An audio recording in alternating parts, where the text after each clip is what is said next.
In sections 33 and 34 of the Prolegomena, Kant indicates what happens when we try to apply the concepts of the understanding beyond the limits of sense. There is indeed something seductive in our pure concepts of the understanding, which tempts us to a transcendent use, a use which transcends all possible experience. Not only are our concepts of substance, of power, of action, of reality, and others quite independent of experience, containing nothing of sense appearance, and so apparently applicable to things in themselves, Noumena, but what strengthens this conjecture, they contain a necessity of determination in themselves, which experience never attains. The concept of cause contains a rule according to which one state follows another necessarily, but experience can only show us that one state of things often, or at most commonly, follows another, and therefore affords neither strict universality nor necessity.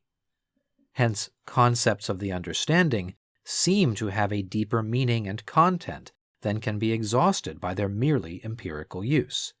and so the understanding inadvertently adds for itself to the house of experience a much more extensive wing, which it fills with nothing but beings of thought, without ever observing that it has transgressed, with its otherwise legitimate concepts, the bounds of their use.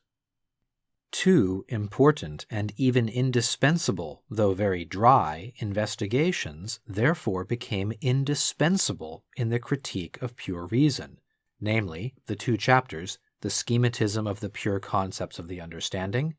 and the ground of the distinction of all objects in general into phenomena and noumena.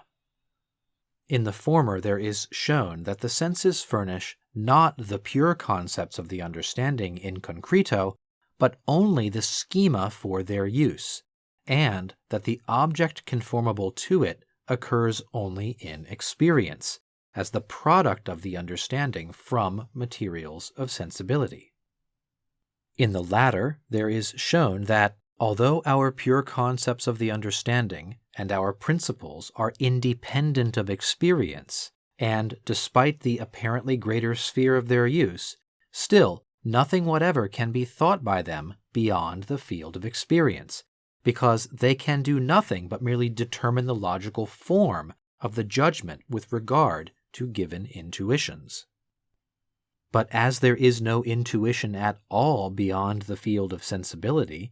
these pure concepts, since they cannot possibly be exhibited in concreto, are void of all meaning.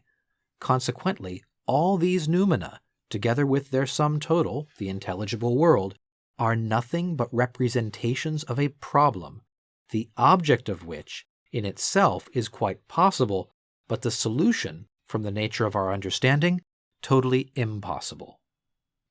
For our understanding is not a faculty of intuition, but of the connection of given intuitions in an experience. Experience must therefore contain all the objects for our concepts, but beyond it, no concepts have any meaning, since no intuition can be subsumed under them.